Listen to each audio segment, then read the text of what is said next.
Welcome back, everyone. Happy Monday. Rejoice always. Philippians chapter 4. Is it possible to be joyful all the time?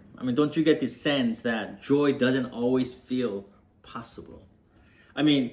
You're joyful one moment and then life happens and life begins to nib away at your joy. The bills keep coming, stacking up, but money doesn't. Someone you love gets sick and the answer doesn't come fast enough.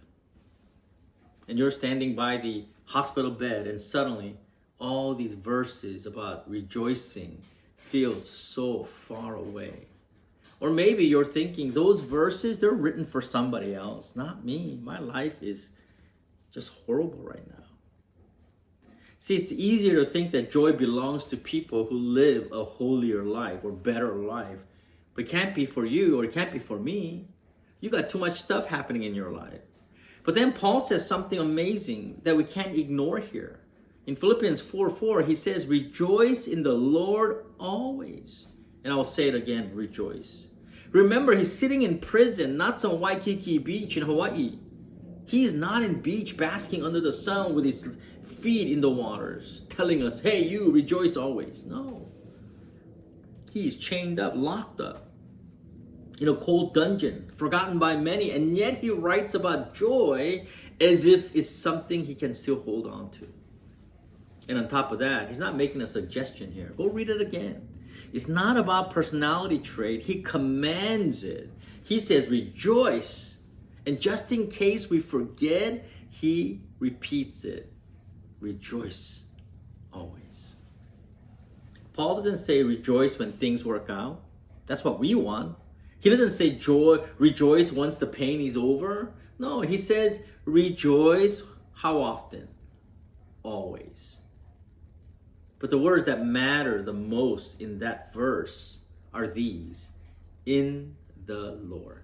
That's the hinge. In the Lord is what makes this verse true and possible.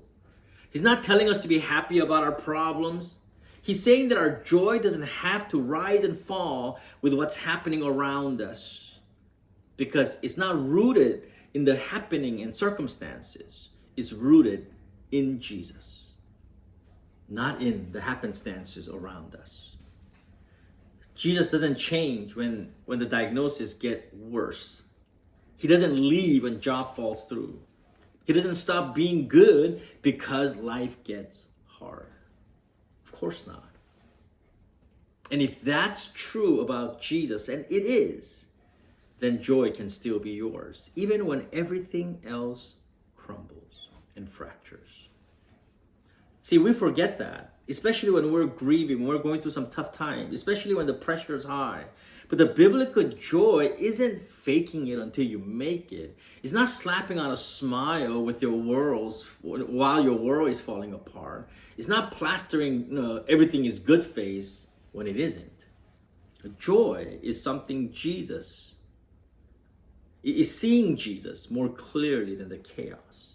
It's saying this hurts, God, but Jesus is still here. It's choosing to look at him when everything else is screaming for your attention. There's a woman who had lost nearly everything, her husband, her home, her plans. And in the middle of all of that loss, she looked up and said, I don't know what's next, but I know who holds me. And that's it. That's the gospel joy, and that's what gospel joy looks like. It's not a shallow positive thinking. It's not ignoring the pain as if it didn't happen. No, it's saying, even here in this pain and problem, Christ is enough. So where do you start? I say start small. Start with gratitude. When joy feels far away, gratitude can bring it close. Think of these things. Nothing fancy. The breath in your lungs. The one friend who texts you back. A roof over your head.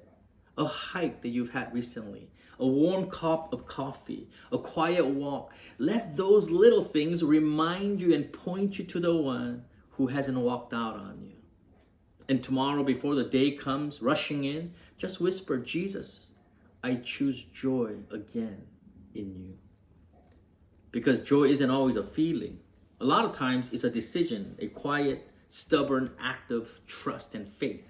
A line in the sand that says, no matter what happens today, Jesus, you are still my Lord.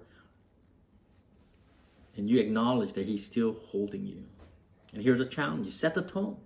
Don't wait for things to settle. Don't wait for everything to be perfect. Choose joy anyway, right in the middle of the mess. Don't wait for the clouds to part. Because life will keep changing and challenging you. Your emotions will still rise and fall, but Christ will stand still and firm. He's the rock. And that's why Paul could rejoice behind bars. And that's why you can rejoice too.